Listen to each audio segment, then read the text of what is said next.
జై శ్రీరామ్. అందరికీ నమస్కారం. వెల్కమ్ టు న్యూస్ అఖండ. నేను మీ కస్తూరి శ్రీధర్. మన దేశాన్ని, మన దేశ ప్రజలను కంటికి రెప్పలా కాపాడుతుంది ఎవరు? సరే, మన చుట్టూ మనకు కనిపించే పోలీసులు కావచ్చు, ఇండియన్ ఆర్మీ కావచ్చు, చాలామంది ఉన్నారు. వాళ్ళతో పాటు మనకు కనిపించకుండానే మన నీడలాగా మన దేశాన్ని కాపలా కాస్తున్నటువంటి వ్యక్తులు కొంతమంది ఉన్నారు. వాళ్ళే ఇంటెలిజెన్స్ అధికారులు. ఇప్పుడు మనకు తెలిసిన భాషలో చెప్పాలంటే ఈ ఎన్ఐఏ కావచ్చు, లేకపోతే సిబిఐ కావచ్చు, వీళ్ళంతా ఉన్నారు కదా, వాళ్ళంతా కూడా ఇంటెలిజెన్స్ వాళ్ళు అనమాట. ఈ భారత ఏజెన్సీలు ఇప్పుడు ఒక అతిపెద్ద విజయాన్ని అయితే సాధించాయి. అది ఏందనేది ఇప్పుడు మీకు ఈ న్యూస్ అంటే అర్థమవుతుంది. న్యూస్ మాత్రం ప్రతి ఒక్కరు, ఈ న్యూస్ని వినే ప్రతి ఒక్కరు కూడా మేము భారతీయులు అని చెప్పేసి కాళ్ళ ఎగరేసుకునేటట్టు ఉంటుంది. అట్టు ఉంటుంది న్యూస్ అయితే, నాది హామీ. ఇంకా అసలు విషయానికి వద్దాం. తీవ్రవాదం గురించి మనం ప్రత్యేకంగా చెప్పుకోవాల్సిన అవసరం లే. సరే, మన దేశాన్ని కబలిస్తున్నటువంటి తీవ్రవాద సంస్థలు కొన్ని ఉన్నాయి. అవి ఏంటి అంటే ఈ Jaishe Mohammed, Kashmiri tigers, Lashkar e Taiba, Hizbul Mujahideen, Kashmiri resistant force, al Qaeda, ఇట్లాంటివి కొన్ని ఉన్నాయి. అయితే ఈ తీవ్రవాద సంస్థలన్నీ కూడా వేరువేరుగా పనిచేస్తూ ఉంటాయి. ఒక తీవ్రవాద సంస్థకు ఇంకొక తీవ్రవాద సంస్థకు మధ్య కాంపిటీషన్ ఉంటుంది, అంటే పోటీ. నువ్వు ఎంత నరమేధం సృష్టించావు, నువ్వు ఎన్ని బాంబ్ బ్లాస్టులు చేయగలుగుతావు, నేను ఎన్ని చేస్తాను అన్నట్టు ఈ మారిగా ఉంటుంది అనమాట. అర్థమవుతుందా? ఈ తీవ్రవాద సంస్థలు ఒకదాన్ని ఇంకొకటి నమ్మం. చూడండి, వాళ్ళ మధ్యలో ఉండే అండర్స్టాండింగు అట్లా ఏ స్థాయిలో ఉంటుందో దీన్ని బట్టి మీరు అర్థం చేసుకోవచ్చు. ఈ తీవ్రవాద సంస్థలు ఒకదాన్ని ఒకటి నమ్మవు కదా.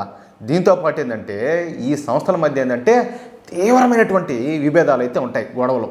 అదే ఇప్పుడు మనకు వరమైంది. అది ఎలా అనేది కూడా చెప్తా. ఇప్పుడు వీళ్ళందరూ కలిసిపోయినారనుకో, వాళ్ళ బలం పెరుగుతుంది. ఐకమత్యమే మహాబలం అంటారు కదా, ఆ విధంగా వాళ్ళ బలం పెరుగుతుంది. కానీ వీళ్ళు కొట్టుకు చావడం వల్ల మనం కొంతవరకు అది మంచిదైంది, మేలైంది అట్లా. ఇక ఈ తీవ్రవాద సంస్థల్లో అత్యంత కీలకమైనది అంటే ఎక్కువ నెట్వర్క్ ఉన్న సంస్థ లష్కర్ ఏ తోయిబా. ఈ లష్కర్ ఏ తోయిబాకు చెందినటువంటి మనుషులు దేశమంతా వ్యాపించున్నారు. ఈ సాఫ్ట్వేర్ ఇంజనీర్లుగా, మెకానికల్గా, ఆటో డ్రైవర్లుగా, వీధి వ్యాపారులుగా, ఇలా ఒక్కొక్క చోట ఒక్కొక్క రూపంలో వీళ్ళు తిరుగుతూ ఉంటారు. ఇక ఇలాంటి వాళ్ళను కంట్రోల్ చేసే వాళ్ళను ఆపరేటివ్ అని అంటారు. అర్థమైందా? ఇలాంటి వాళ్ళల్లో సల్మాన్ రెహమాన్ ఖాన్ ఒకడు. ఈడెవడు ఈ సల్మాన్ రెహమాన్ ఖాన్ ఎవడు అని చెప్పి మీరు అనుకోవచ్చు. చెప్తా అది కూడా. వీడు ఒక ఆపరేటివ్. వీడు లష్కర్ ఏ తోయిబా తీవ్రవాద సంస్థకు చెందినటువంటి ఒక టెర్రరిస్ట్ ఆపరేటివ్.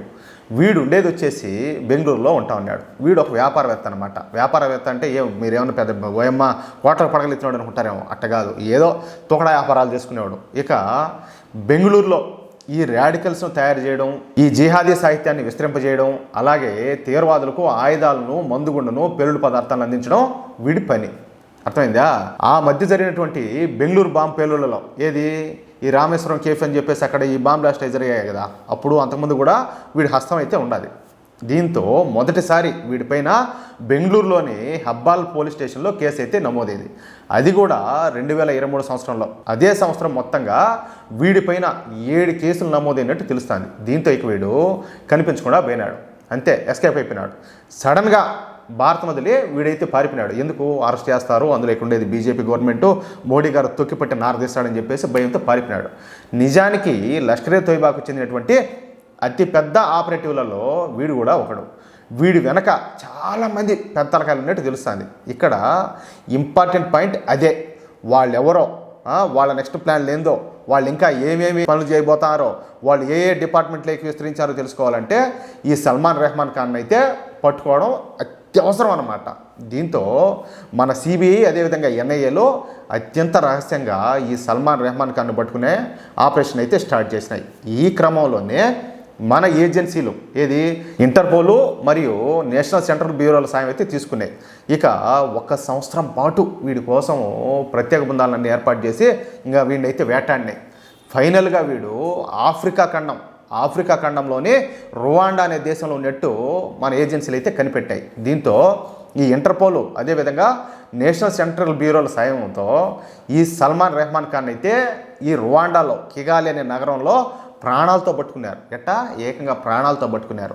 కిగాలి నగరం అనేది రువాండా యొక్క రాజధాని అనమాట.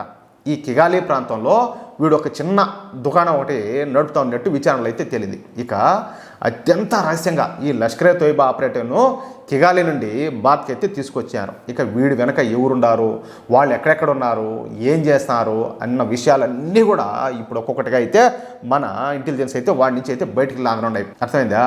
ఇంకా వాడికైతే మామూలుగా ఉండదు. గంగమ్మ జాతరే మామూలుగా ఉండదు సినిమా వాడికైతే, అట్టుంటుంది. ఒక్కొక్కడికి బాక్సులు పగిలిపోయే రోజులు అయితే దగ్గరలోనే ఉన్నాయి. వాస్తవానికి ఇక్కడ ఒక విషయం ఉండాలి.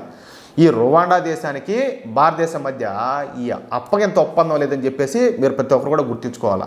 అయినప్పటికీ భారతీయ ఏజెన్సీలు అందించిన సాక్ష్యాల ఆధారంగా ఈ అనుమానితుడిని భారతదేశానికి అప్పగించాలని చెప్పేసి రువాండా ప్రభుత్వాన్ని అయితే మన వాళ్ళు రిక్వెస్ట్ చేశారు. సాక్ష్యాధారాల ఆధారంగా ఈ సల్మాన్ ఖాన్ అనే ఉగ్రవాదిని భారత్కు పంపించేందుకు రువాండా న్యాయశాఖ అయితే అనుమతినిచ్చింది. అర్థమైందా? అయితే నేను ఇక్కడ మీకు ఇంకొన్ని విషయాలు చెప్పాలా, మీరందరూ ఖచ్చితంగా తెలుసుకోవాల్సినవి. గత నెల రోజుల సమయంలో ఇదే విధంగా విదేశాల నుంచి భారత్కు 3 తీవ్రవాదులను అయితే తీసుకొచ్చారంట. అలాగే ఈ సంవత్సరంలో ఇప్పటి వరకు విదేశాల నుంచి మన దేశానికి తీవ్రవాదులను అదేవిధంగా క్రిమినల్స్ను 26 మందిని ఇదే విధంగా తీసుకొచ్చారు.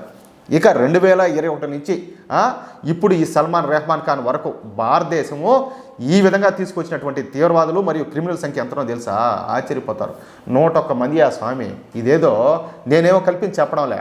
ఈ విషయం నిన్న కొన్ని జాతీయ మీడియా సంస్థల్లో ఈ వార్త ఎక్కడనో, అంటే ఇది పెద్ద ఇంపార్టెంట్ కాదన్నట్టు ఎక్కడనో ఒక మూల వచ్చింది ఈ న్యూస్. నిజానికి ఇంతమంది తీవ్రవాదులను క్రిమినల్స్ను భారత్కి రప్పించడం అంటే మాటలు కాదు, ఇది సాధ్యపడే పని అదే. అసలు వాళ్ళను ట్రేస్ చేయడం అంటేనే అదొక పెద్ద టాస్క్. అలాంటిది గత 3 సంవత్సరాల్లో 101 మందిని విదేశాల్లో గుర్తించి వాళ్ళని ప్రాణాలతో పట్టుకొని వాళ్ళ భారత్కి రప్పించడం అంటే మామూలు మాటలు ఇదే. దాన్ని బట్టి మీరు అర్థం చేసుకోవచ్చు మన సెంట్రల్ గవర్నమెంట్ ఏ విధంగా పనిచేస్తుంది, మన ఇంటెలిజెన్స్ ఏజెన్సీలు ఏ విధంగా పనిచేస్తున్నాయో దీన్ని బట్టి మనం ఊహించుకోవచ్చు. అంతే కదా? బహుశా ఇట్లాంటివన్నీ కూడా మన సినిమాల్లో చూస్తూ ఉంటాం. ఏది మనోళ్ళు ఇంకో దేశానికి పోయేది, వాళ్ళని కిడ్నాప్ చేసేది, వాళ్ళని తీసుకొచ్చేది. అసలు ఆ సినిమాలు చూడడానికే అంత కిక్కిస్తాయి. అట్టే అబ్బా ఎంత ఇంట్రెస్టింగ్గా ఉంటాయో, ప్రతి క్షణం కూడా ఇప్పుడేం జరుగుతుంది అన్నట్టు అంత టెన్షన్ పుట్టిస్తాయి. అట్టాడిది 101 మందిని ఈ తీవ్రవాదులను క్రిమినల్స్ను బయట దేశాల నుంచి తీసుకొచ్చారంటే అది 3 ఏళ్లలో. దాన్ని బట్టి మన దేశము, మన ఇంటెలిజెన్సు, మన గవర్నమెంట్ ఏ విధంగా పనిచేస్తుందో, మన దేశాన్ని కంటికి రెప్పలాగా కాపాడేదానికి ఒక కవచాలా నిలబడి ఏ విధంగా పనిచేస్తుందో దీన్ని బట్టి మనం అర్థం చేసుకోవచ్చు. ఇవేవి అర్థం చేసుకోకుండా ఈ చుట్టుపక్కల కొంతమంది ఉంటారు పొరంబోక సన్నాసులు. కనీసం వీళ్ళకు తిండినా పెడతారో లేదో కూడా తెలియదు. వీళ్ళు మాత్రం బయటకు వచ్చి సోషల్ మీడియాకి ఎక్కి మోడీ ఏం చేస్తాడు, బీజేపీ ఏం చేస్తాను, ఓళ్ళు ఏం చేస్తారు, వీళ్ళు ఏం చేస్తారని చెప్పేసి ఈ ముడాకుడుకులు ఏం చేస్తారో తెలియదు, కానీ వీళ్ళు మాత్రం అందరినీ క్వశ్చన్లు చేస్తారు. చూడండి ఒకసారి మన దేశం సత్తా ఏందో ఒకసారి చూడండి. మన ఇంటెలిజెన్సు, మన ఆర్మీ, మన వాళ్ళు ఎట్లా పనిచేస్తారో ఒకసారి వాళ్ళందరినీ గుర్తించండి, వాళ్ళ కష్టాన్ని. నిజంగా మేము భారతీయులు అనే ప్రతి ఒక్కరు కూడా ఇలాంటి న్యూస్ విన్నప్పుడు రోమాలు అయితే నిక్కబడుచుకుంటాయి, అంత గర్వం వేస్తుంది అనమాట.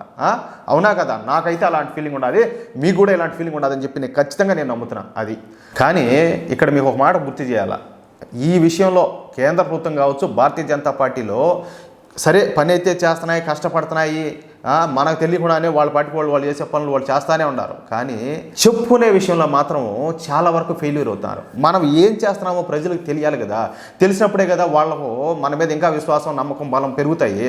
అవునా కదా? అట్లా మీకు ఈ న్యూస్ నచ్చితే, అదేవిధంగా నేను చెప్పింది కరెక్ట్ అని చెప్పి మీరు భావిస్తే ఈ న్యూస్ నలుగురికి షేర్ చేయండి. అలాగే తప్పనిసరిగా ఈ వీడియోకి సంబంధించి మీ యొక్క అమూల్యమైన అభిప్రాయాలను కామెంట్ రూపంలో తెలియజేయండి. ఎట్లుంది న్యూస్? నాకైతే భలే నచ్చింది. మీకు ఎట్లా అనిపిస్తుంది ఏమో కానీ నాకైతే మనసుకు చాలా సంతోషంగా, గర్వంగా అనిపిస్తుంది. జై శ్రీరామ్.